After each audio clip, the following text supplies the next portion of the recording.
Antes de iniciar a homilia, algumas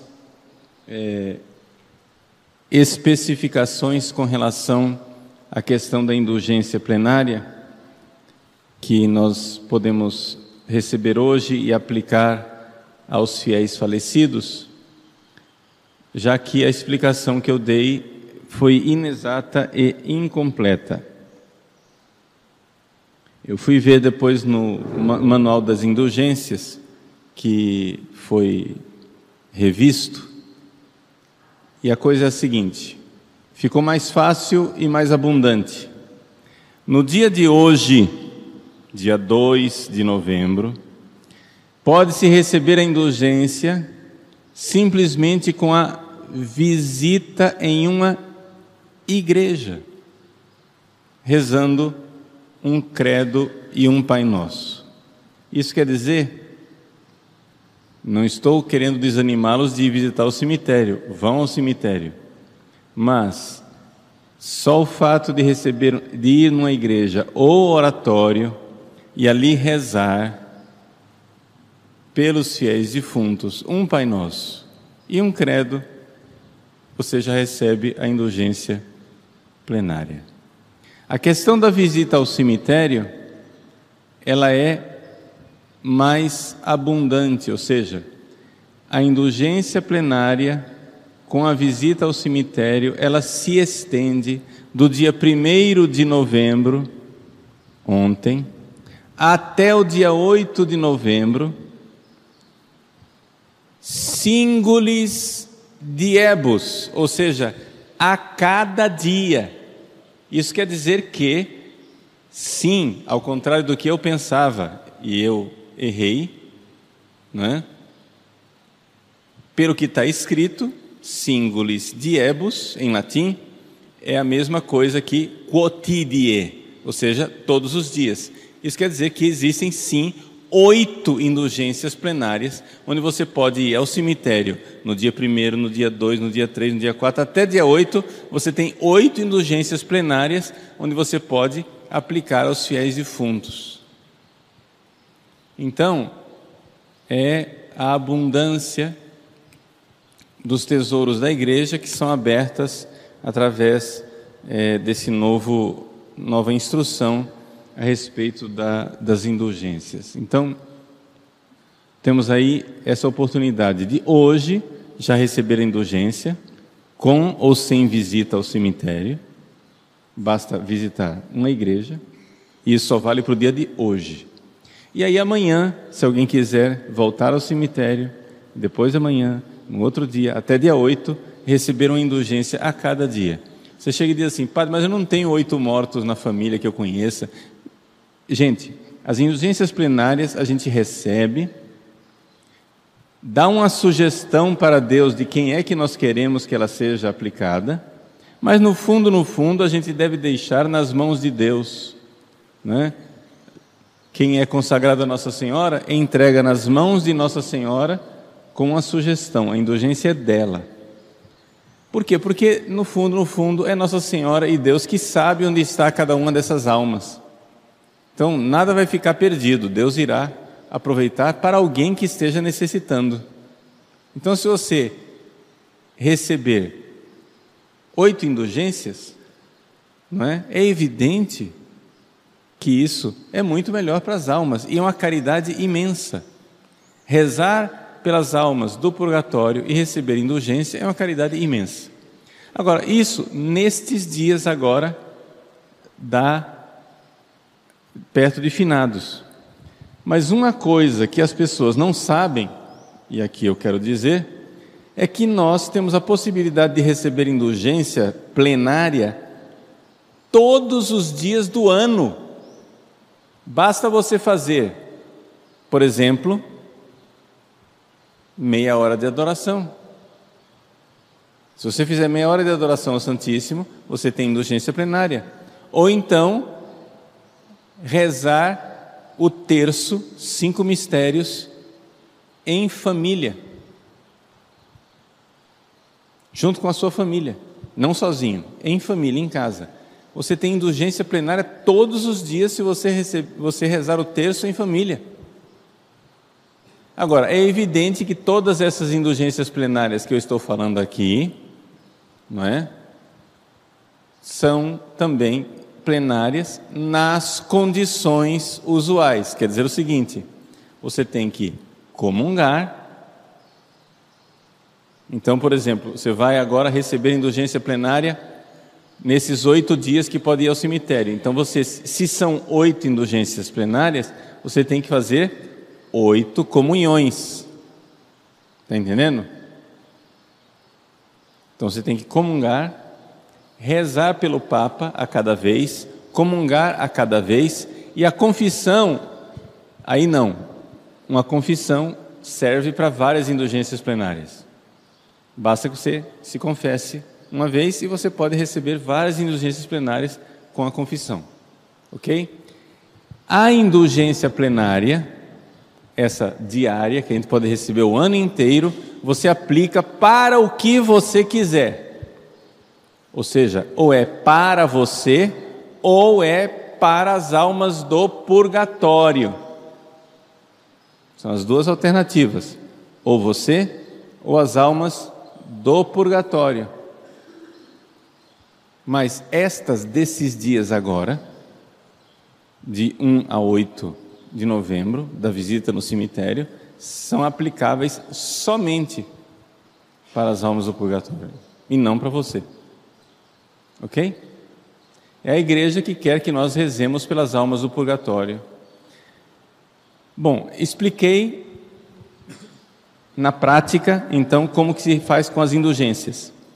Seja essa indulgência de hoje, com um Pai Nosso e um credo, seja a dos outros dias, até dia 8, com a visita ao cemitério, o que você tem que fazer é, cada vez, confessar, rezar pelo Papa e fazer a obra prescrita, no caso, a visita ao cemitério, ou então o Pai Nosso e o credo no dia de hoje. E ter confessado por esses dias. Confessou por esses dias, tranquilo, ok? Até aqui ensinei uma coisa que é mais técnica do que espiritual. Vamos entender por que é que nós precisamos de indulgências. Gente, a primeira coisa que você tem que entender, para entender essa história de indulgências, é que existe, uma coisa é ser salvo, outra coisa é estar no céu. 99,9999999% das pessoas que são salvas não vão para o céu imediatamente. Elas passam antes pelo purgatório. Por quê? Vamos lá. Quando você morre, existem 2 alternativas.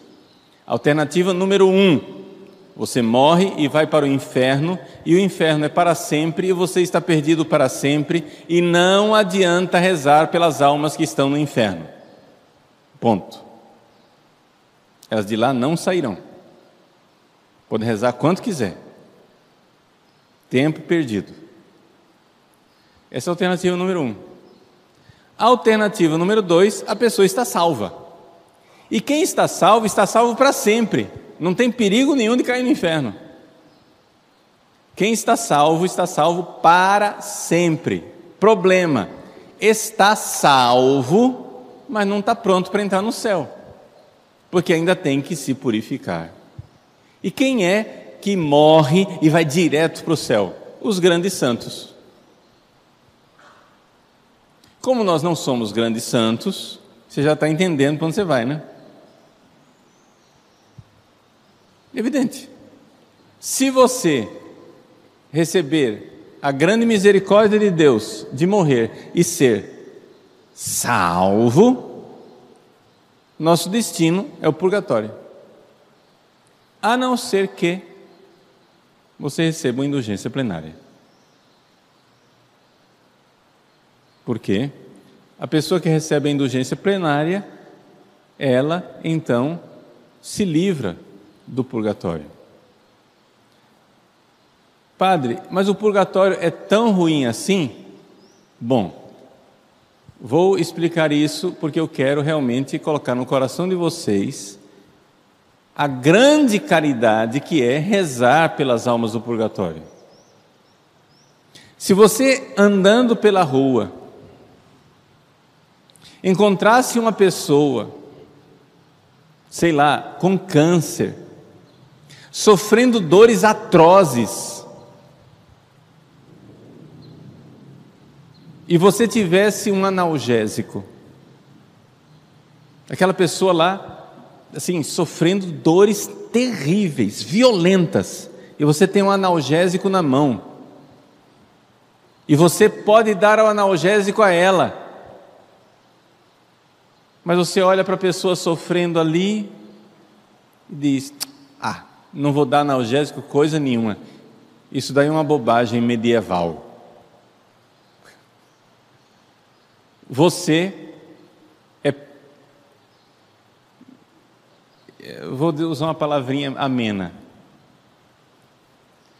você é no mínimo sem coração. Não vou xingar o xingamento que você merece, mas você é no mínimo sem coração. Estamos de acordo? Ora, meus queridos, Santo Tomás de Aquino, não eu que não sou ninguém, Santo Tomás de Aquino, que eu acho que é um pouquinho mais sábio, um pouquinho mais santo do que todos nós.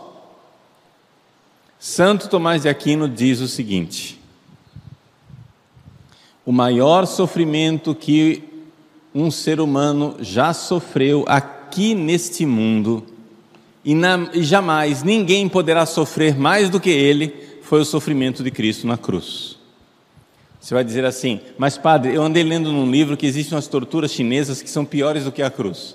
Sim, mas a tortura chinesa é aplicada a um corpo humano normal. O corpo de Jesus era um corpo humano excelente, era um corpo humano sensibilíssimo à dor. A alma humana de Jesus era uma alma sensibilíssima ao sofrimento. Por quê? Porque o pecado embotou os nossos sentidos. Com o pecado a gente não sente o prazer que nós poderíamos sentir, a gente sente menos. A gente não sente a dor que a gente poderia sentir, a gente sente menos. O pecado embota os nossos sentidos. Então, devido à configuração física perfeitíssima de nosso Senhor Jesus Cristo, e devido à sensibilidade da alma de nosso Senhor Jesus Cristo, ninguém jamais sofreu ou sofrerá o tanto que ele sofreu na cruz. Ponto. Portanto, vamos usar a linguagem técnica, a maior pena temporal que uma pessoa poderia sofrer aqui neste mundo, ou seja, o maior castigo, o maior sofrimento que uma pessoa poderia receber aqui nesse mundo, é o que nosso Senhor Jesus Cristo recebeu na cruz. Essa é a maior de todas. Santo Tomás de Aquino diz o seguinte, agora você se segure no banco, que você vai cair no chão. A menor pena do purgatório é maior do que o sofrimento de Cristo na cruz.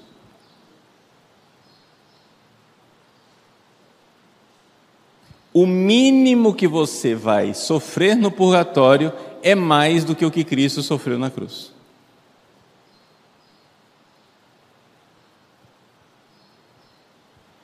Nós temos milhões de pessoas, esperemos que sejam milhões de pessoas, né? Estamos sendo otimistas. Se Deus quiser, são milhões de pessoas. Temos milhões e milhões de pessoas que foram salvas e ainda não estão no céu. E os fiéis da Igreja Católica, que são os únicos cristãos do planeta que rezam pelas almas do purgatório, de braços cruzados, e não querem rezar pelas almas do purgatório. Mas quando foi que nós viramos protestantes, gente? Por favor, alguém me avisa aí, quando foi isso? O que aconteceu que nós deixamos de ser católico? Você vai num velório, aí a pessoa diz assim, católico de boa vontade, gente de igreja, vamos rezar pela família do fulano. Como assim, família do fulano? O sujeito lá ardendo no purgatório, sofrendo, e você está rezando pela família dele, porque coitadinhos precisam ser consolados. Tudo bem, reza pela família do fulano, mas e o que você pode fazer por aquela alma? Então, gente, a igreja nos dá a possibilidade de receber uma indulgência plenária todos os dias. Ou seja, você sozinho poderia pelo menos resgatar 365 almas do purgatório todos os anos.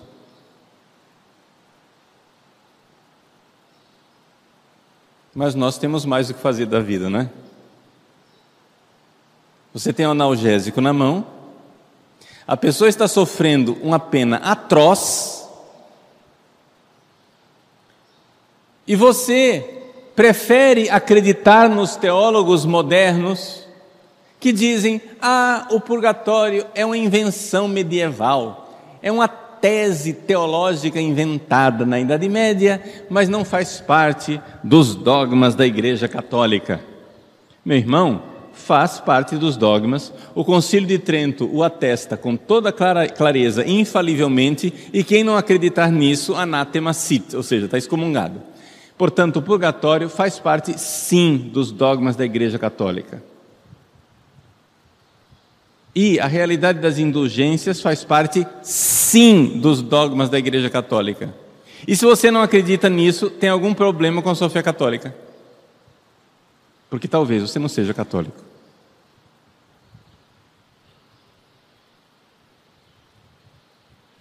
Então, vamos... Se você ficou chocado e você está vendo que, puxa vida, eu não tinha fé católica, muito bem, bem-vindo à Igreja Católica de volta, vá se confessar pela sua incredulidade, volte à fé católica, ponha na sua listinha de confissão, né, o pecado da incredulidade, de ficar escolhendo no que é que você vai crer, ao invés de crer na doutrina da igreja de 2000 anos. A igreja faz 2000 anos reza pelos mortos, gente. Como que você me explica, por exemplo, que nas catacumbas de Roma, vai lá nas catacumbas de São Sebastião, por exemplo, nas catacumbas de Roma, lá numa época em que os cristãos ainda eram perseguidos, na época em que os cristãos ainda eram martirizados pelo Império Romano, não havia igreja oficial, porque os protestantes dizem isso, né? Que a Igreja Católica foi fundada por Constantino, né? Porque havia 300 anos que a igreja era a igreja de verdade, veio Constantino, oficializou a Igreja Católica, e a igreja então se abastardou e se tornou essa mixórdia, mistura de paganismo com cristianismo. Essa é a tese dos protestantes. Muito bem, então, senhor protestante, por favor, me explique esse fenômeno. Como é possível que nas catacumbas, ainda na época em que os cristãos eram perseguidos, existe lá em grafite orações pelos mortos e orações dos mortos por nós? Oração pelos mortos, está lá nas inscrições dos túmulos, o nome lá, fulano de tal, rezem por ele. Vocês conhecem algum protestante que reza por morto?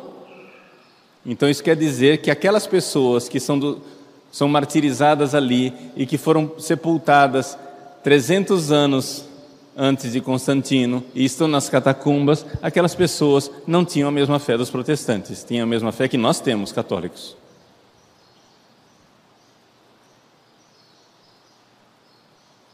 Você vai encontrar nas catacumbas de São Sebastião grafites escritos assim: Pedro e Paulo, os apóstolos São Pedro e São Paulo, que já estavam mortos, reze por fulano. Ou seja, nas catacumbas você vê lá atestado inscrições onde os vivos rezam pelos mortos e os vivos pedem aos mortos que já estão no céu que rezem por eles. Isso está lá. Essa é a fé de 2000 anos. E se você não crê nisso, bem-vindo à Igreja Católica. A questão do purgatório é simplesmente uma explicitação de por que é que se reza pelos mortos. Se não, me explica lá por que a gente reza pelos mortos, se não vai alterar nada, se ele já está no céu feliz da vida.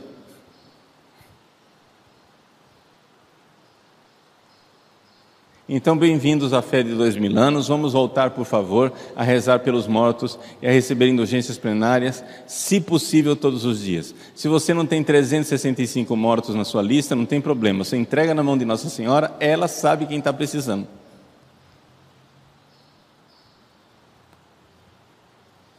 Não é? Quantas e quantas vezes, não é, se tinha a tradição, agora se abandonou, de mandar rezar missas pelas almas do purgatório, mesmo que você não saiba quem é uma caridade. Nossa Senhora ensinou em Fátima: ó meu Jesus, perdoai-nos, livrai-nos do fogo do inferno, levai as almas todas para o céu. Quais? As que estão no purgatório. E socorrei principalmente as que mais precisarem, ou seja, aquelas almas do purgatório que estão sofrendo mais do que todas as outras por causa daquelas penas que são mais terríveis do que todas as outras.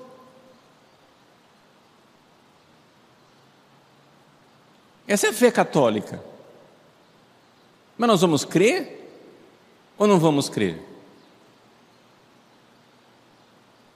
Então, gente, vamos voltar à prática de pedir a Deus pelas almas das pessoas falecidas. Pedir e pedir insistentemente, pedir e pedir generosamente e pedir todos os dias. O manual de indulgências tem lá várias possibilidades. Não pegue esse negócio e aplique somente a você, porque você quer se livrar do purgatório. O conselho que eu lhe dou é que se consagre a Nossa Senhora, entregue tudo na mão dela, que Nossa Senhora ama você mais do que você se ama. Ela vai cuidar de você. Deixe ela administrar as suas indulgências. Esquece de você, entrega tudo nas mãos dela, ela cuida de nós. E ela certamente sabe quais aqueles irmãos e aquelas irmãs que estão no purgatório e que mais necessitam, né? Socorrei principalmente as que mais precisarem.